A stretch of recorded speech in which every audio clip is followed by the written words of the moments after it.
Hey everybody, what's good? What's up? Hope everybody's having a good Wednesday. JB here. We're back with another live stream. We're going to be doing another one of the TryHackMe Pentest Plus labs. We've done two so far. This one is going to be one covering network services. So we're going to hop into that and do a little bit of an overview on SMB, Telnet, and FTP, and do a little bit of enumeration and then actually try to exploit those protocols.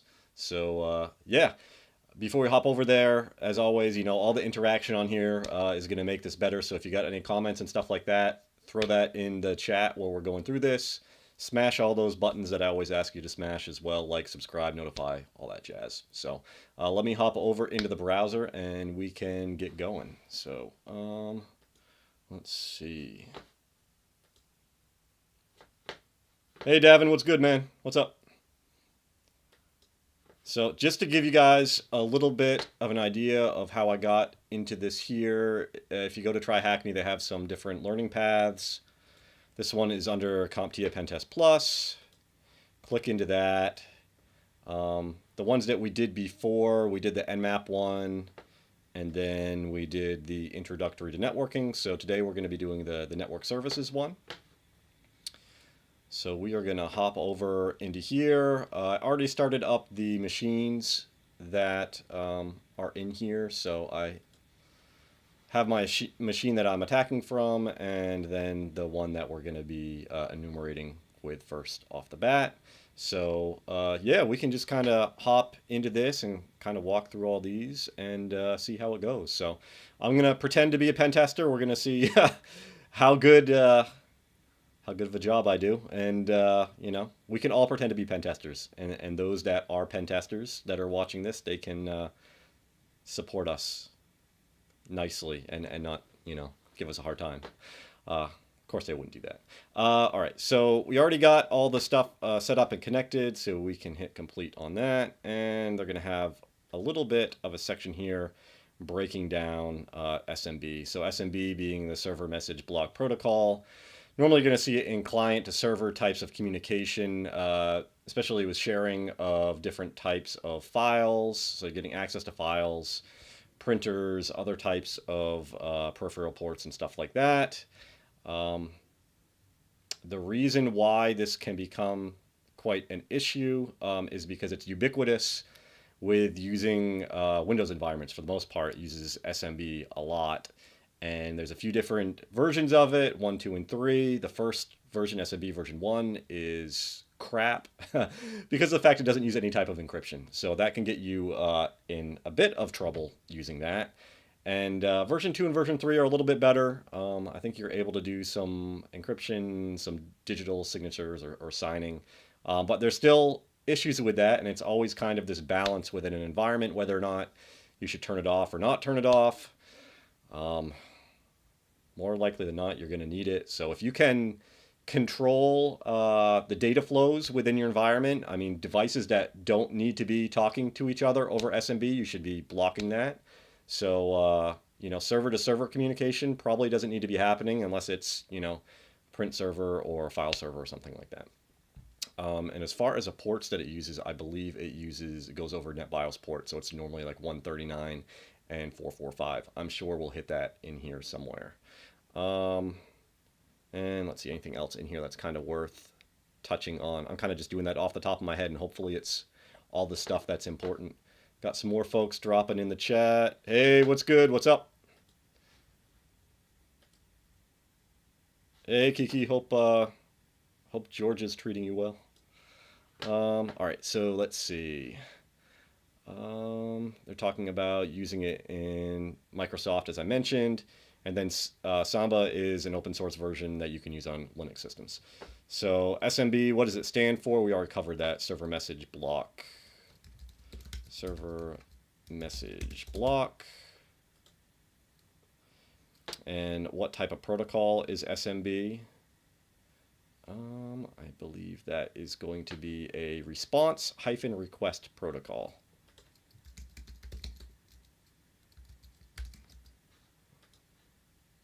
Cool. What do clients connect to servers using? I don't think they covered the ports in here, so they're probably looking for using TCP. It's a TCP protocol, so connection oriented. So let's go TCP IP.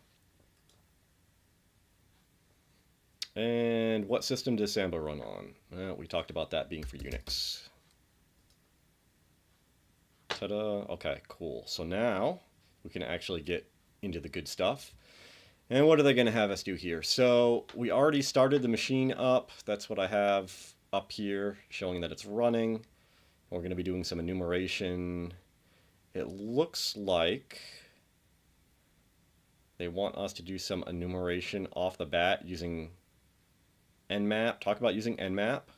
And remember, we already did the Nmap room. And then also using enum for Linux, which is a tool that's specifically for enumerating SMB shares. So Nmap is something, if you didn't catch that other video, that we use to kind of try to find out what services and applications and devices are out there on our network. And then this enum for Linux is something that we use to try to find information about SMB shares.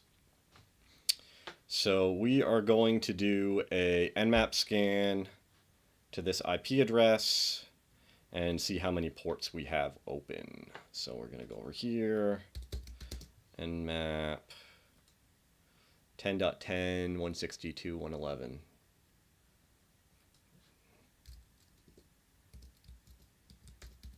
And 162, 111, and I think we were doing what, A and P? Capital A for doing the OS detection, version detection, and some scripts, and then the -P dash for scanning all ports, just not the top 1000. So let's go -A, and then let's see. And we'll see how that goes.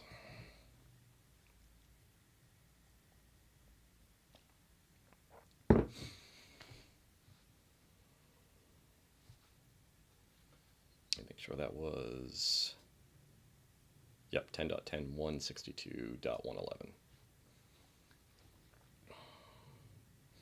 So how's everybody doing? How was their Wednesday?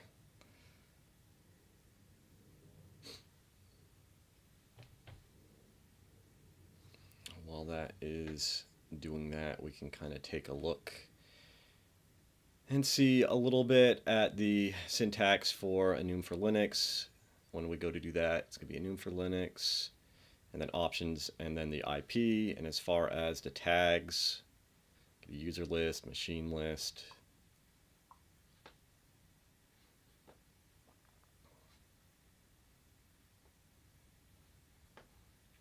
Let's see, password policy.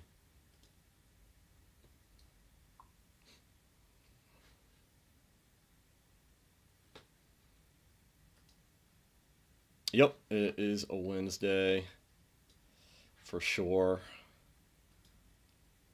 Oh man, sorry to hear that. Tough week.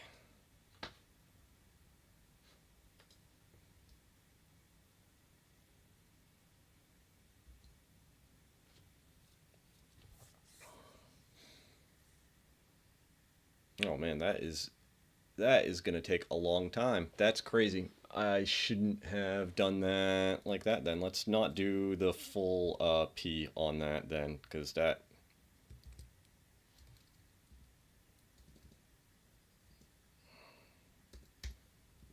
Let's just go like that. Let's see how long that will take.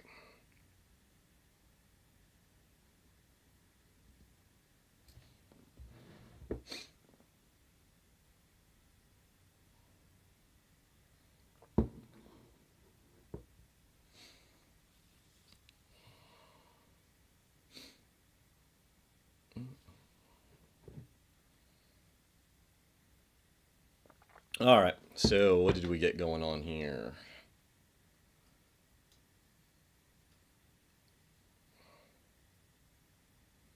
What do we got for ports open? So we got 22, 139, and 445. Like I talked about, those are net BIOS, and you're going to use that for SMB. And then there is some additional script result information here. So, hey, sorry about that. Looks like we looks like we dropped off there for some reason. A little internet issue. Let's get back to where we're at here. We're at 3. Let me refresh this to see if that caused any issues.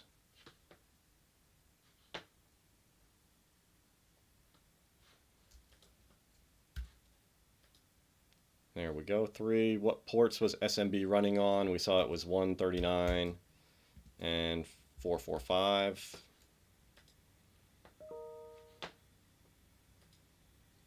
Yeah, sorry about that. I don't know why that dropped out. Let's start enum for Linux and conduct a full basic enumeration.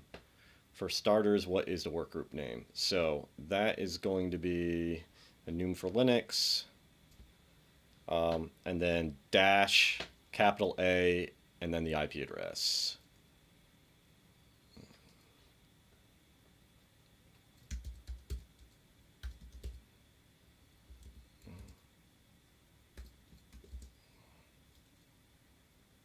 And it was 10.10.162.111. And a whole bunch of stuff.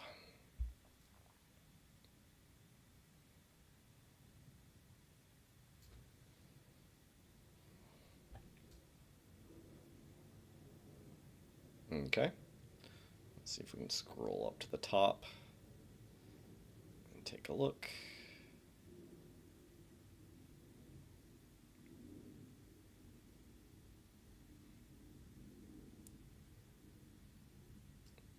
Okay. Now let's see. For starters, what is the workgroup name? Workgroup name is workgroup, all capital.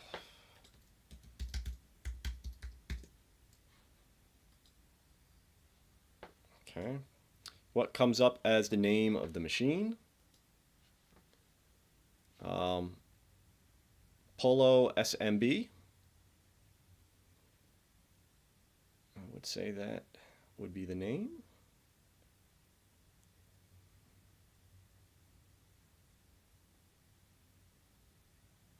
Yep, we'll go with that.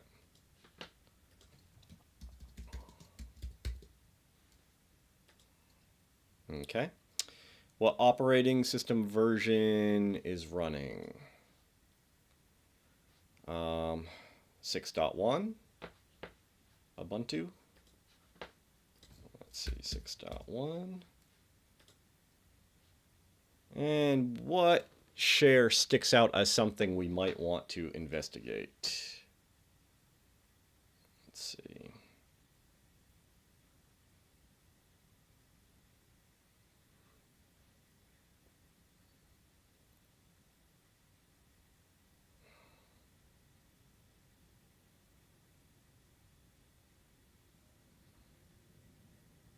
Shares.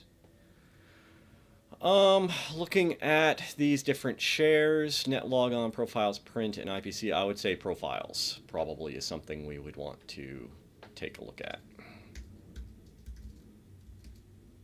Because there might be some interesting information in there, or files.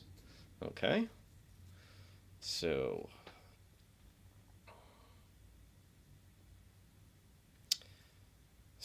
the different types of exploits for SMB. Let's see, but in this case, we're going to be exploiting anonymous SMB shares access a common misconfiguration that allows us to gain information that will lead to a shell. So from our enumeration stage, we know the SMB share location. Yep. And the name of the interesting SMB share, which was the profiles.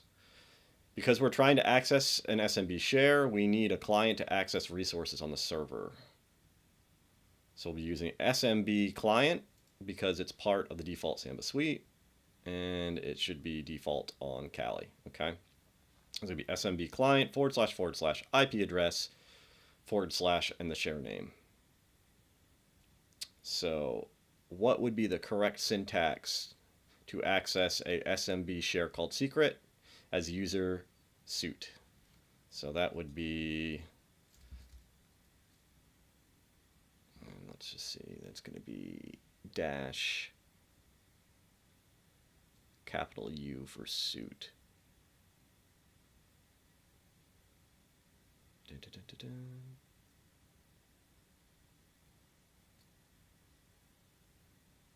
Okay. Client 10.10.10.2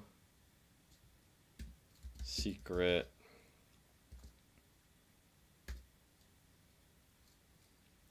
dash P 139 dash U suit.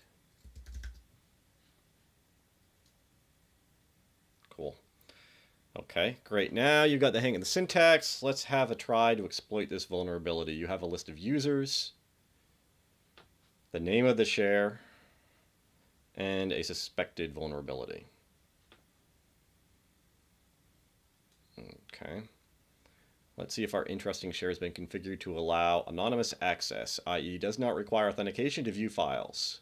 We can do this easily by using the username anonymous, connecting to the share we found during the enumeration stage, which is the profiles, and not supplying the password. So let's see. If we're going to do that,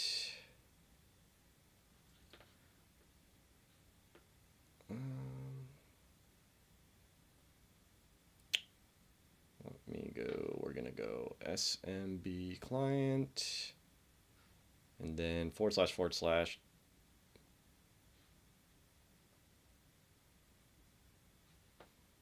the IP, okay.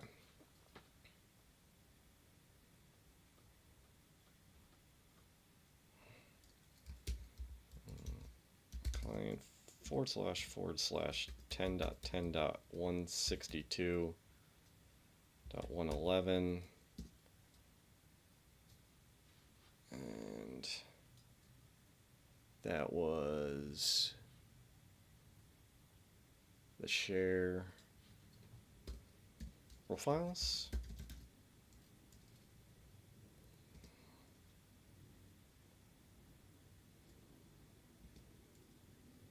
Okay, that looks like that worked. So were we allowed to be able to get that without a password? Yes. Great. Have a look around for interesting documents that could contain valuable information. Who can we assume this profile folder belongs to? So let's do a ls.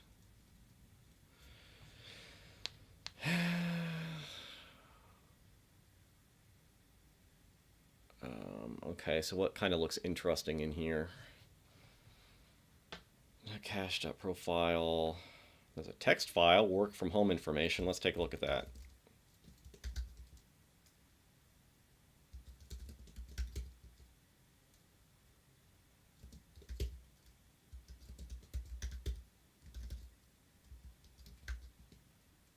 No. Is that? Let's see.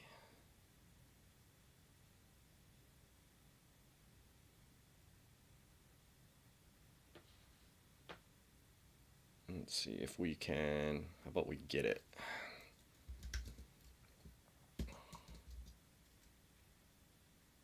Did I? I did, didn't I? Thank you. I had a typo. No. Yeah, let's try getting it.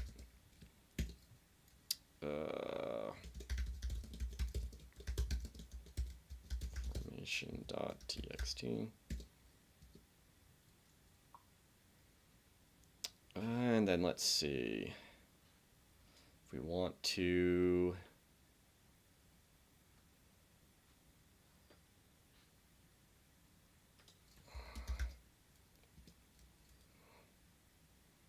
Does that? Yep. So let's go cat. Okay, let's see what we got here. John Cactus. As you're well aware, pandemic, all sorts of good stuff enables. As such, your account has now been enabled with SSH access to the main server. Oh man. Hey, at least it's not Telnet. All right. So, who probably owns this? I think that was what the question was. So let's go John Cactus. Okay. What service has been configured to allow him to work from home? SSH. Cool. Okay. Now we know this. What directory on the share would we look in? Well, I think that would be, if we go back,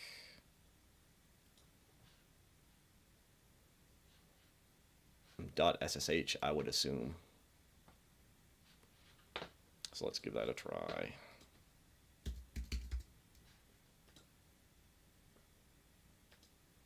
Cool. All right. This directory contains authentication keys to allow a user to authenticate on themselves and then access a server. Which of these keys is the most useful to us? And so we probably want to get in there and take a look at that. Let's go back. We're back in there. CD.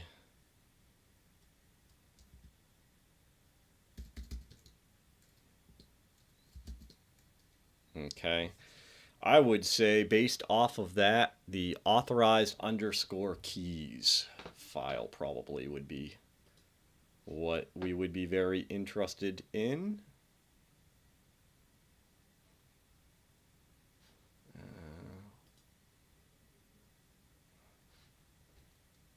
So let's see. Is that not? Is that another thing where, or maybe not? Let's see.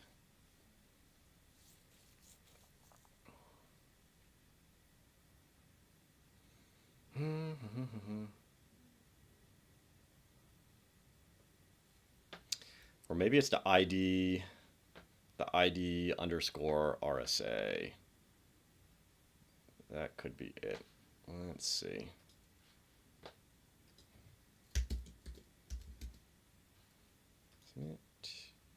Cool. Okay. And then are we going to have to get that as well? What do they want us to do? Download this file onto your local machine, change the permissions. Okay. Well, let's take a look. So we were going to get ID RSA. Okay, exit. Let's see that ID RSA. And what do they want to chmod it to? 600. Start changing the permissions on the file. RSA, okay. Let's see what it says. And there we go. We got that. The private key there. Okay. What is... Now, using the information that you've already gathered to work out the username, of the account, then use a service and key to log into the server. Okay, so if we wanted to do that, let's see, we're gonna want to go. We're gonna use the file as the key for that, right? So we're gonna SSH. Let's see. Let's just take a quick look at that. And SSH. I think it's -I. But let's see if I'm right. Identity file. Yep. Okay. So SSH dash I, and it was ID underscore RSA, ID underscore RSA. And then we were what? We were going to, the username to get in to that was, let's see if we go back up. Cactus. I think when we were looking up here before, using the enum for Linux, it had a list of usernames.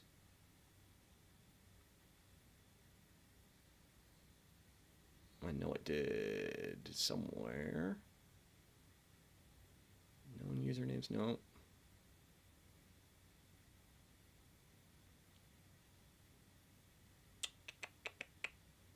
Let's see, work group.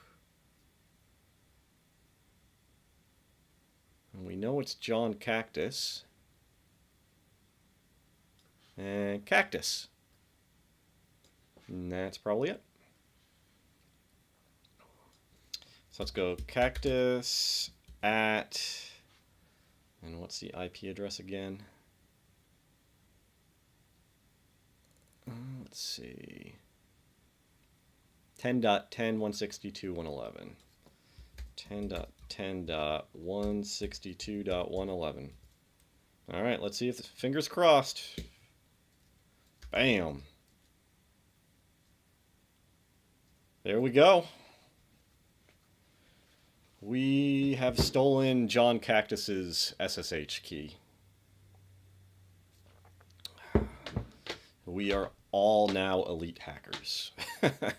All right, let's see. What did they want us to do once we got in there? Okay, there's a file they want us to look at. smb.txt, cat smb.txt. Fantastic. TryHackMe, SMB is fun. Okay.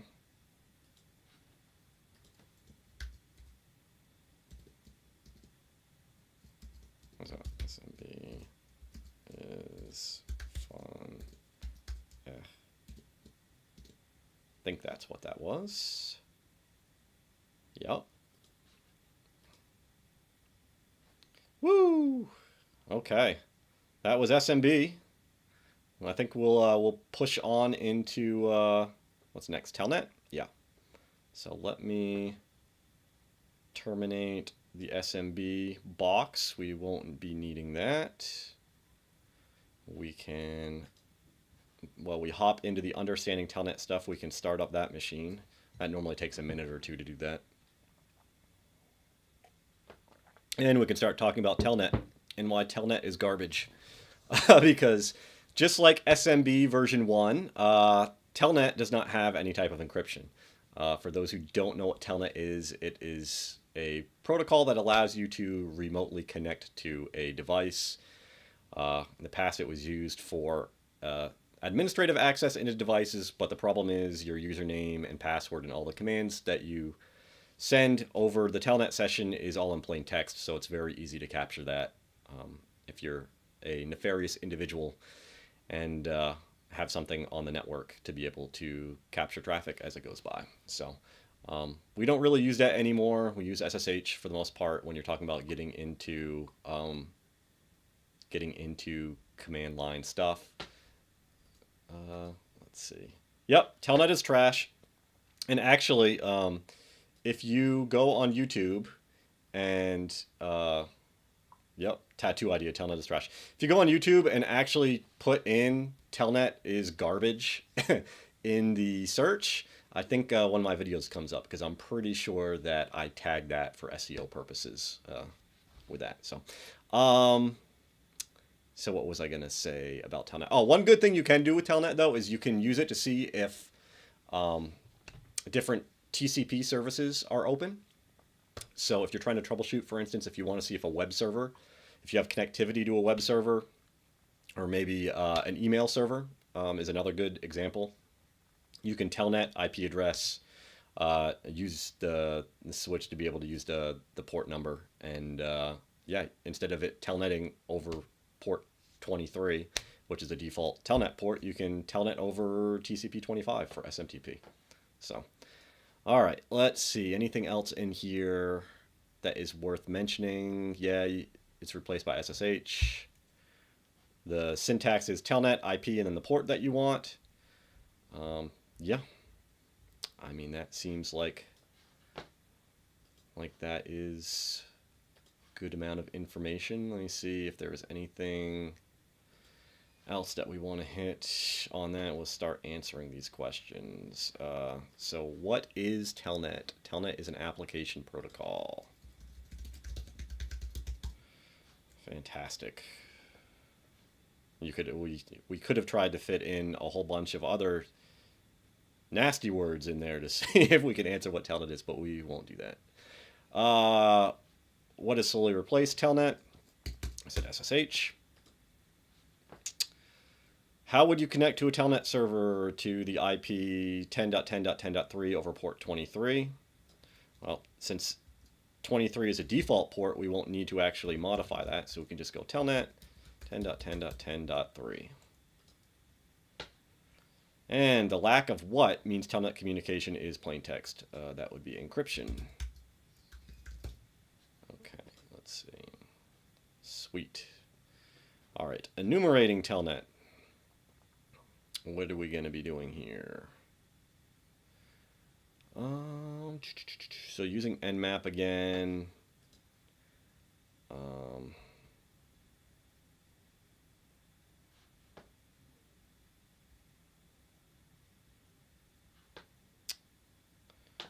So that scan last time,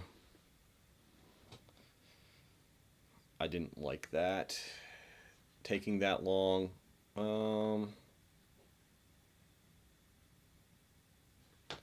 Let's do, maybe we can,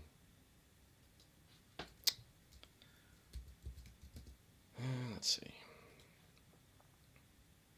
We'll see how long that will take to do that. 10.10.25.54 and 25.54. 54.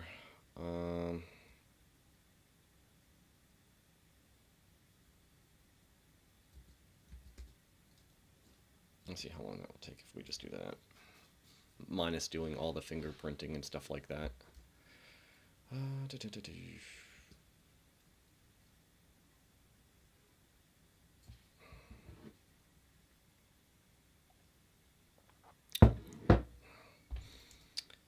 That fingerprinting coupled with a full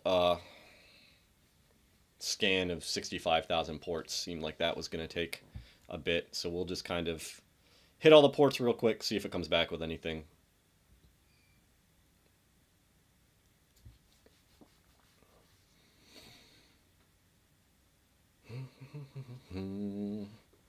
Let's take a look and see what they're going to have us do with this. All right, so we're going to have to find out how many ports are open on the machine.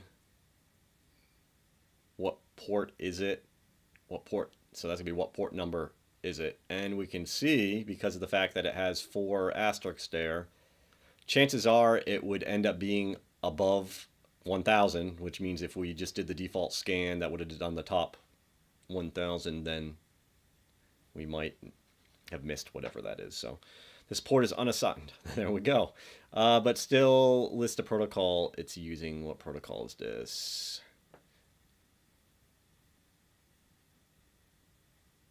And we'll see. And then we're going to do it with as just the capital A.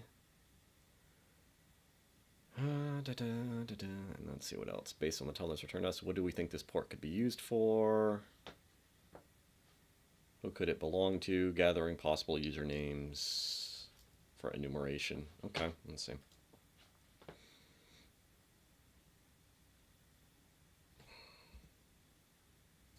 Oh, come on.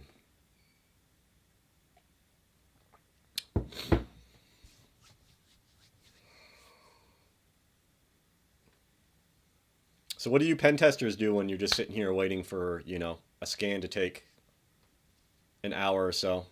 Gotta go do something, I guess. Don't have a book here. uh,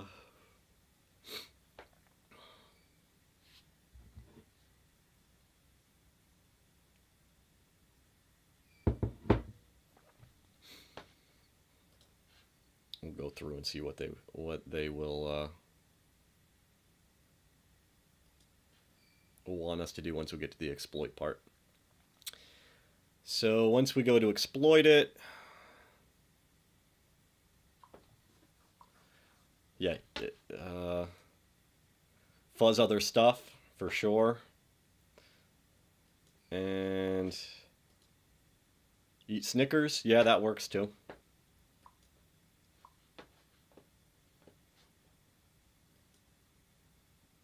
Watch InfoSec unplugged while I wait. Yeah. Yeah. As long as that doesn't become some type of signature for an IOC, I guess that's probably pretty good. Could clear a cave in Skyrim or something. Yeah. Yeah. I love some Skyrim. It's always good. Let's see how this is coming.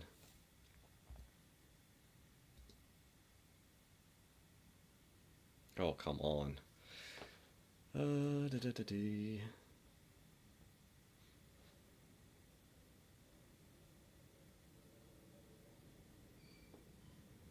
this is going to take too long to enumerate this, I am not against going and finding the answers for this section so we can just press forward, because the whole thing is trying to get through as much as we can and not all of us sitting online together for an hour waiting for a scan to run.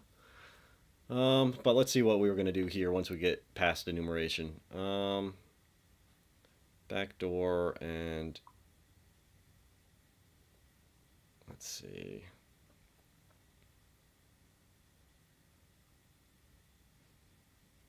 So we're going to do a reverse shell.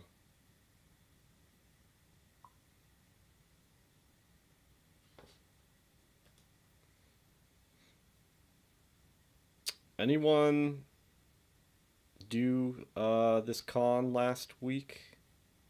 That's the one John Hammond was doing, right? I think. And a few other people. I saw a few people post about that.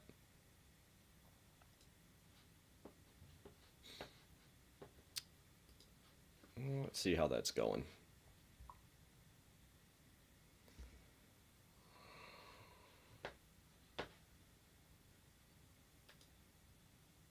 You want me to go get the parrot? I don't know about that. I can hear her downstairs. I don't think you guys can. But if I go get my parrot, then that's not going to be good.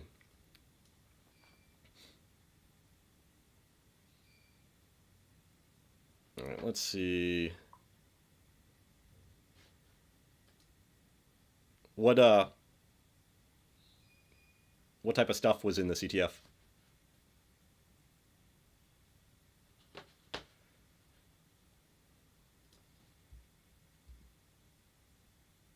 Yeah, this is gonna take too long. We will go get some. We'll get a cheat sheet on this real quick, and keep pressing on.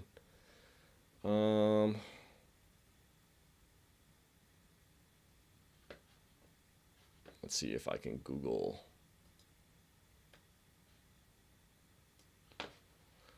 Let's see if we can find this. TryHackMe Network Services, Telnet.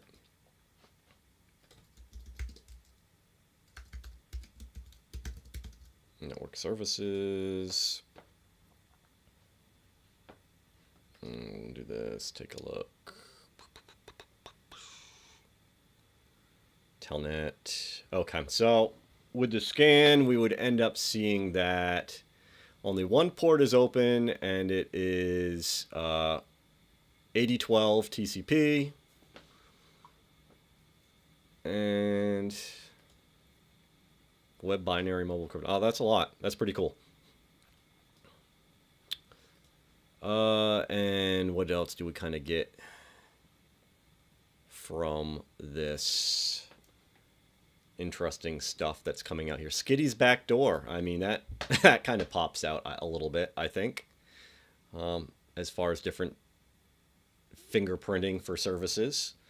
All right, we'll cancel this. Let's go. All right. So we will just answer these questions from here. All right. Let's do. All right. There was only one port open. It was 8012.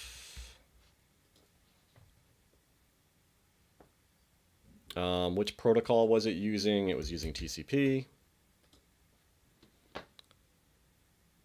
And I think that still was going to just show one port. Nope. What else did it say? Oh, without that, it was going to show 0 ports because it was going to do the top 1,000 ports. Yeah. So that makes sense. And what we're saying. So here we see that assigning Telnet to a non-standard port is not part of the common port list or top 1,000. Yeah, it's important to try every angle. Agreed. Based on the title returned to us, what do we think this port could be used for?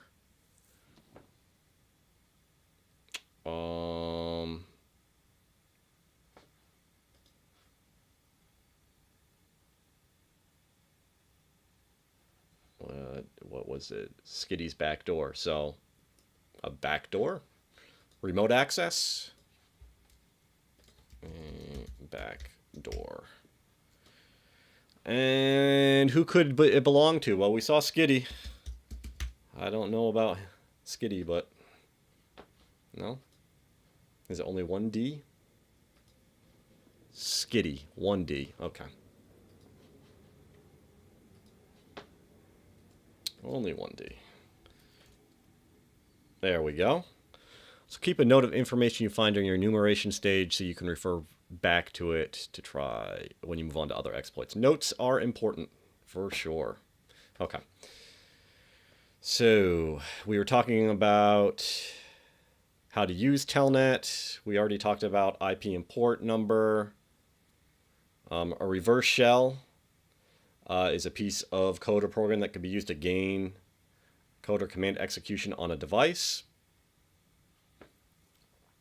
A reverse shell is a type of shell in which a target machine communicates back to the attacking machine. So we would have something up listening on a certain port on our attack machine, and based off of implanting some type of code on the victim machine, it would communicate backwards. Once it makes that connection, then we would have the ability to have a shell into the victim.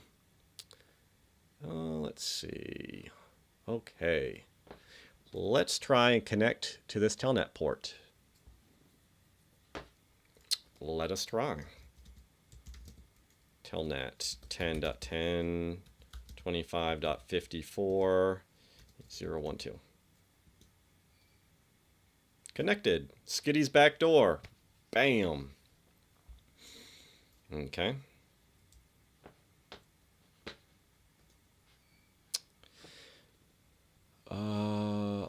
What welcome message do we receive? Oh, that's not what I meant to click. Skitty's backdoor is the message that we receive.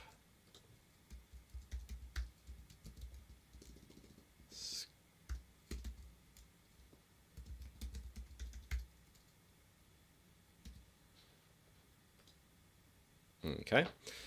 Let's try executing some commands. Do we get a return when we input anything there? I keep clicking on that. Let's see.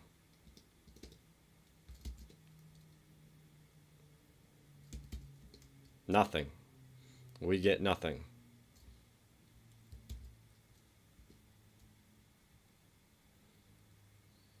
We get nothing.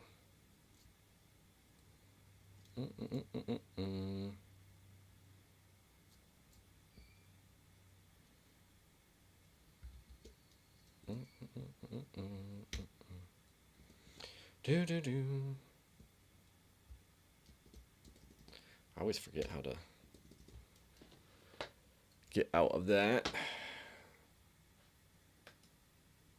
So let's go see what we had. No, we don't. Okay.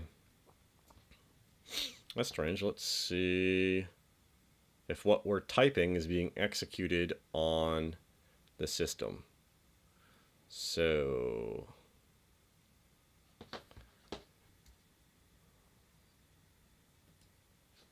let's do open the terminal.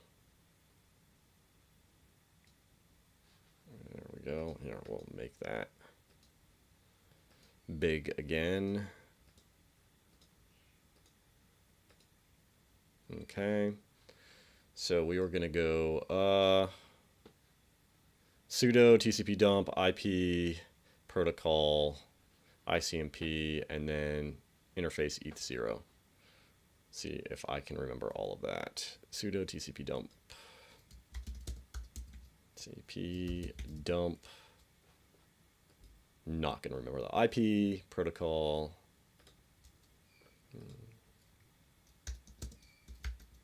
Proto. And then I think it was ICMP -I eth0. I eth0. Okay. Now use the command. Okay. Now use a command ping through the telnet session.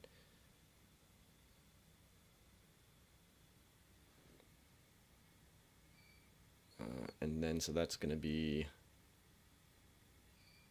my other.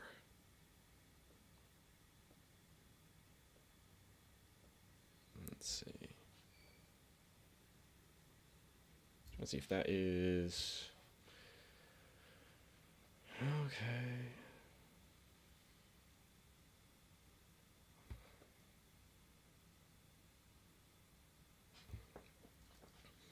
I don't even know.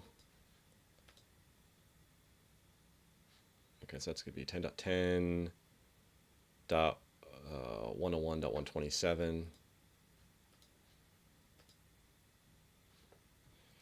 So that's going to be, let's see.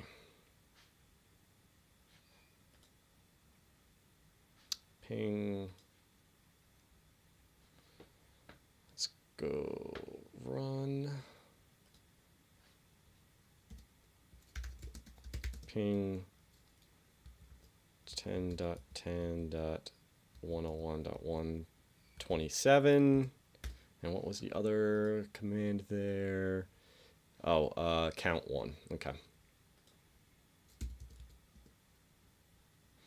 And let's see if we. Well, we did. We did get an echo request, an echo reply. So, yes.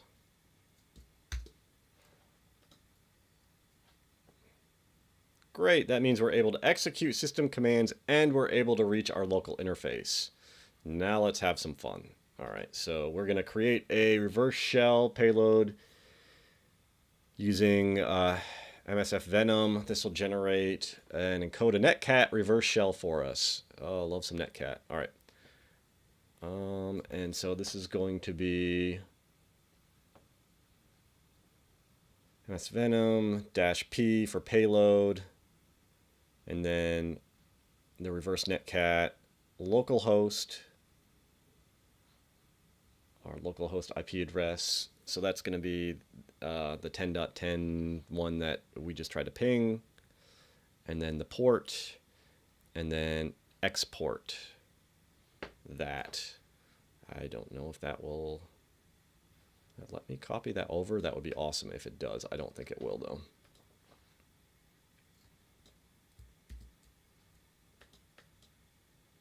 Nah, that won't let me do that. Of course not. Let's see. So MSF Venom -P Venom -P. Let's see.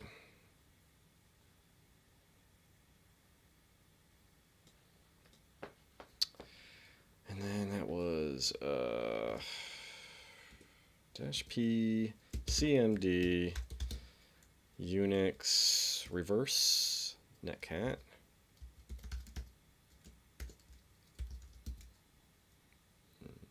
Netcat lhost equals my IP address 10.10.101.127 and what was it, local port? Local port equals 444 and then capital R. L port equals 4444 and capital R. Okay.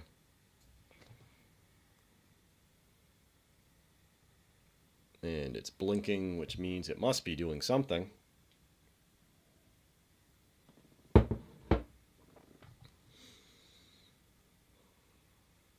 And that looks like that is the output of the command that we're going to need. Cool. mkfifo. So what does the generate mkfifo? mkfifo. Sweet. We are nearly there. All right. Netcat listener on our local machine. We're going to go netcat-lvp, and then we're using 4444.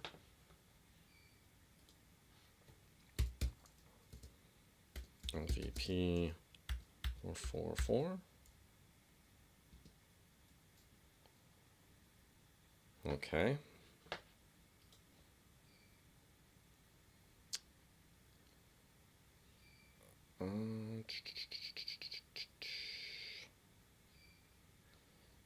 Okay. Copy. So now we're going to... What would the command look like for listening on the port that we... Oh, I just typed that in. Okay. NC-LVP 4444. Okay. Copy and paste the MS Venom payload into the Telnet session and run it as a command. Okay. So we're going to take this. We're going to copy it. And pop it over into here. Is that going to have to be a run, paste. Okay. And we got our connection up through Netcat. So now that should mean I can see what's going on there. Under root, we got a flag.txt. Let's take a look at that. TXT. There we go. Woo! Let's see if that's what they were asking for. What is the context of the flag? All right. THM. And we will take that over and try and copy that in there. So that was THM.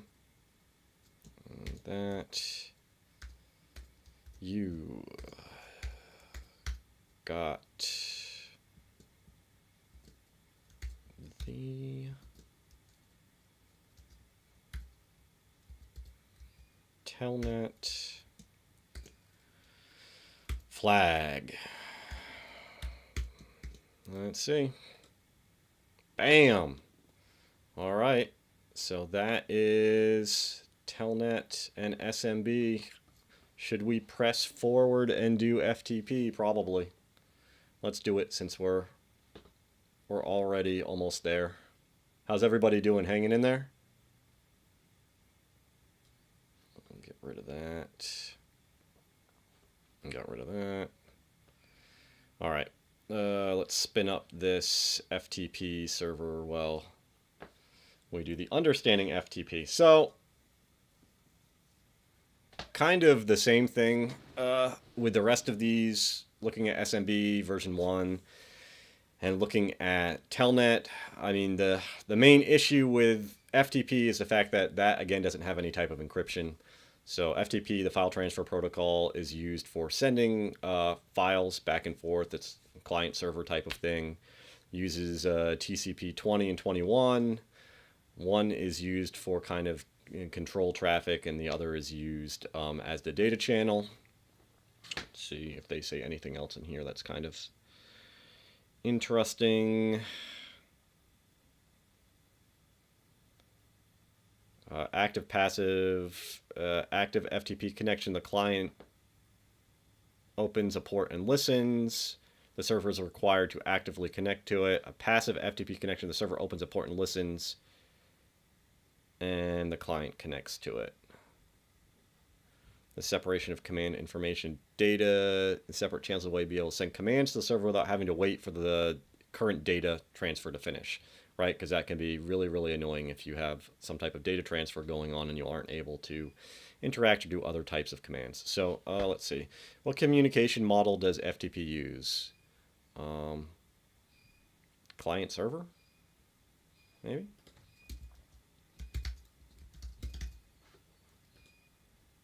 Cool. Standard FTP port.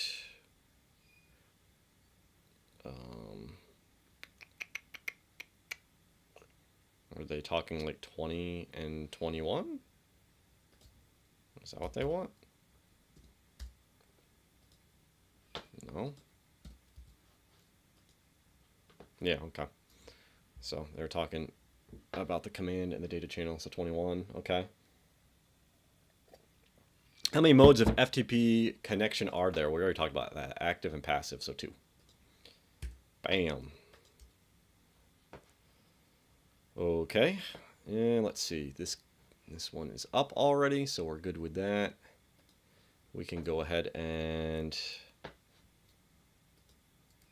kill this. That's already done. Cool.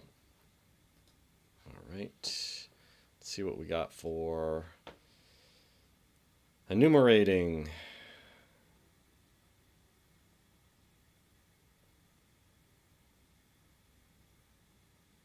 Let's see how many ports are open. We'll try this again. Nmap, A,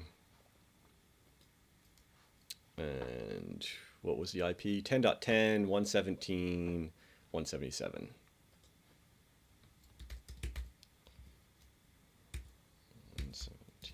Was it 111? 117, 177.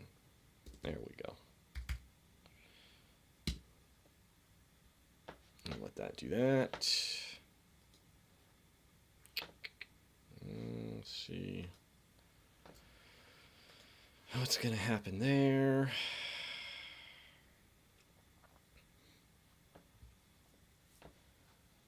Hopefully this one shouldn't take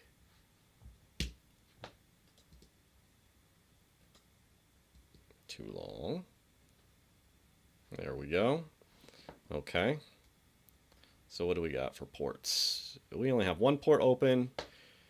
TCP 21. It's using VSFTP 2.08. Anonymous login allowed. Okay. Anything else of interest here? Yeah, I think that's probably about it. Okay. So that's good information to have. So let's go back. One port is open. No? Did I do that wrong? How many ports are open? Did I miss that?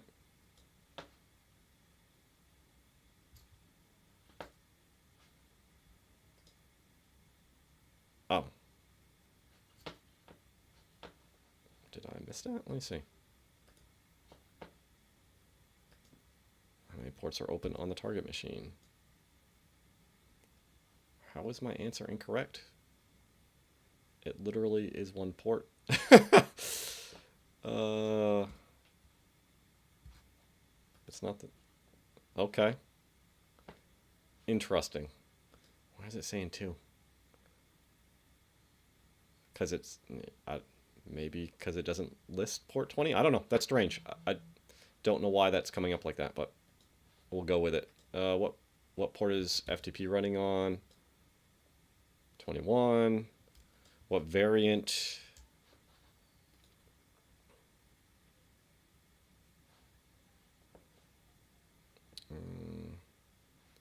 That was the VS FTPD. VS FTPD. Okay. Great, now we know what type of FTP server we're dealing with, and we can check to see if we're able to log on anonymously. Well, we saw in the output there that it said that. Anonymous login allowed. We can do this by typing FTP and the IP address in the console and entering anonymous and no password when prompted. So let's give that a try. 10.10.117.177.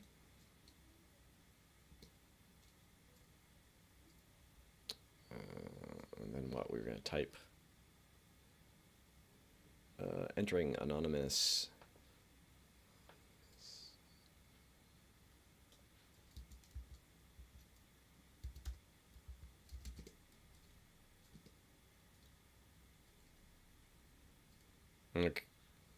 Okay.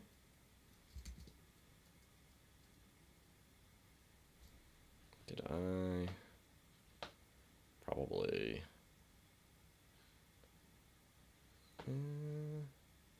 Let's see. I probably did that wrong. Yeah, of course I spelled it wrong. That helps. Goodbye. Let's try that again.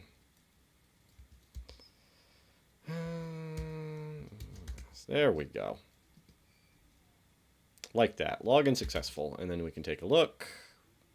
Public notice text. Cool.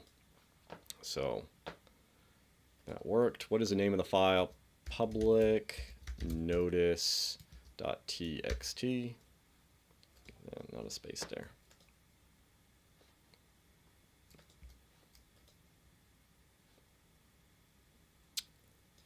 What am I doing?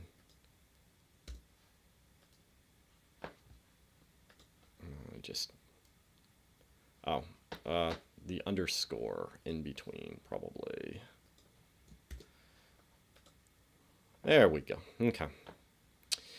What do we think a possible username could be? Well, let's take a look at what that says.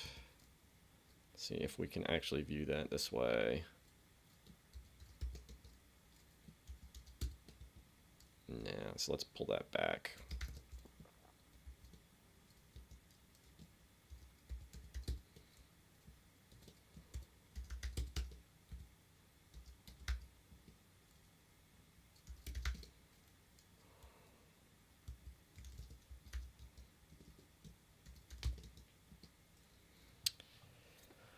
I hope everyone is aware that the FTP server will not be available over the weekend. Backups will be made to my account. So, okay. So Mike sounds like a good username. Okay, details. Username. Let's see what we can do with that. All right, let's see if we can exploit FTP. All right, so what are we going to use here? We talked about the channels being unencrypted. FTP being sent in plain text. So from our enumeration stage, we know the FTP server is running on the machine, and we know a possible username. So we're going to try and brute force the password on the FTP server, and we're going to use Hydra. Okay. So Hydra lets us do rapid dictionary attacks on more than 50 different protocols. Comes by default on Kali. The syntax is Hydra-T, and then the number of parallel connections -L for the user that you're trying to compromise, which in this case will be Mike, -P for pointing towards our word list for our passwords that we're using to try to brute force it, and then -lowercase v, uppercase V for very, very verbose output. the IP address that we're going to, and then the protocol that we're going to be using in this case, which will be FTP. So let's give this a try. And we'll see how this goes. Dun, dun, dun, dun. So we are going to go Hydra -L Mike is the username, -P for where the data was, data src, word list, rocku.txt, and what was else? The number of sessions, parallel sessions, we're doing 4, FTP, and the IP address was, let's see, what was it again? 10.10.117.177. 10.17.177.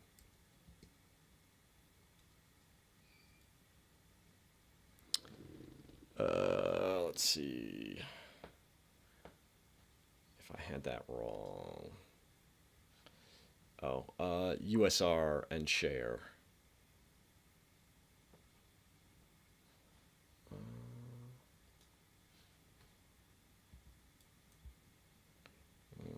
USR.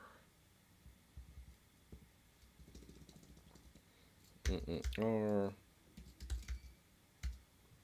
Share. Did I have that wrong? Let's see.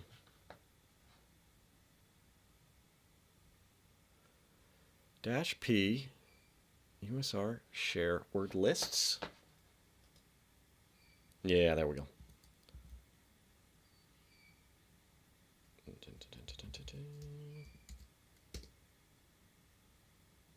There we go. Okay.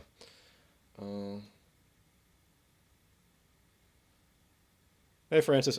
Which web link am I getting the questions from? You mean like where is the lab that I'm using for this? It's on TryHackMe, and it's their network services lab. I think it's free.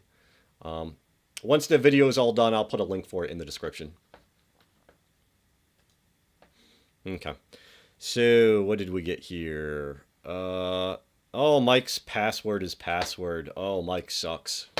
What are you doing, Mike? That is horrible.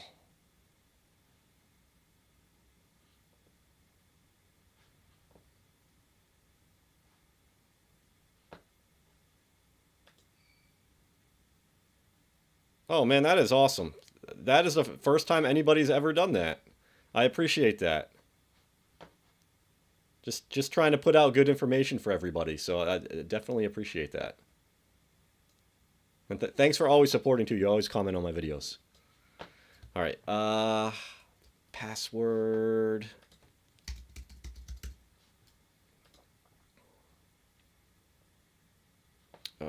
Bingo. Now let's see what we can do with the FT and the IP.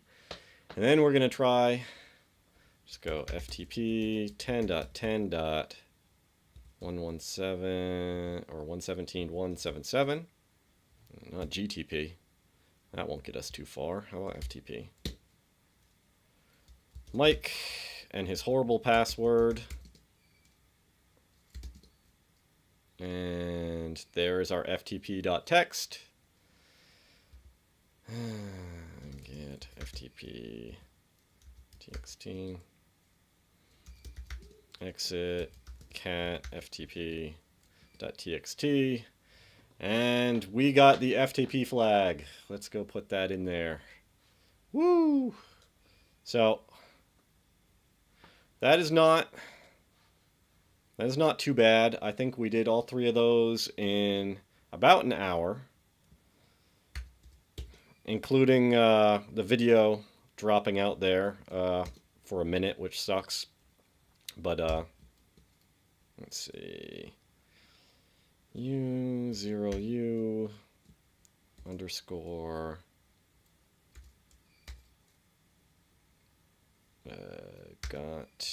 underscore 3 underscore FTP underscore flag. Let's see if this is it. That should be it. Bam. All right. That is it for the Network Services Lab. Very, very cool. If we go back and look at what we have available for us moving forward for the next ones that we do, since we did that and that, maybe we'll do the network services too next. And then after that, then maybe we'll hop back into the penetration tools and do Metasploit and Nessus and all these in here. So, yeah, anybody have any questions while we're wrapping this up?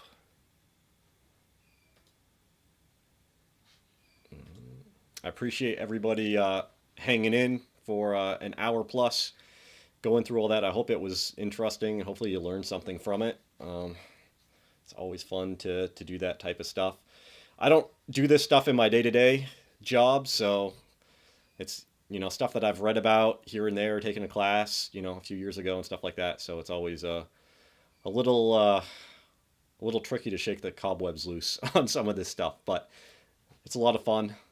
And yeah, appreciate everybody hanging in with me and going through that. And hopefully it was fun for you guys too.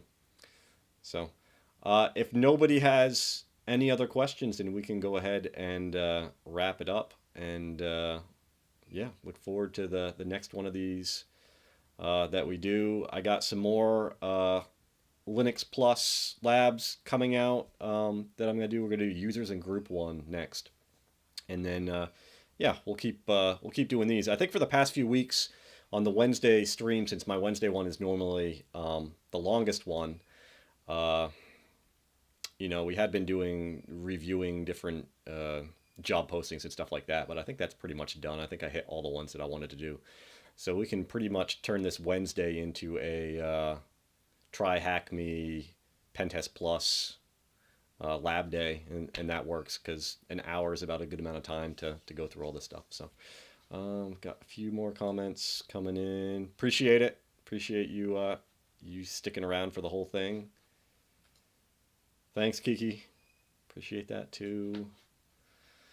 All right, so yeah, I think that's about it. We'll wrap it up. So once again, appreciate it. Make sure you smash that like button, subscribe if you haven't done that yet, and if you did like this, make sure you share it with your friends so maybe it's beneficial for them too.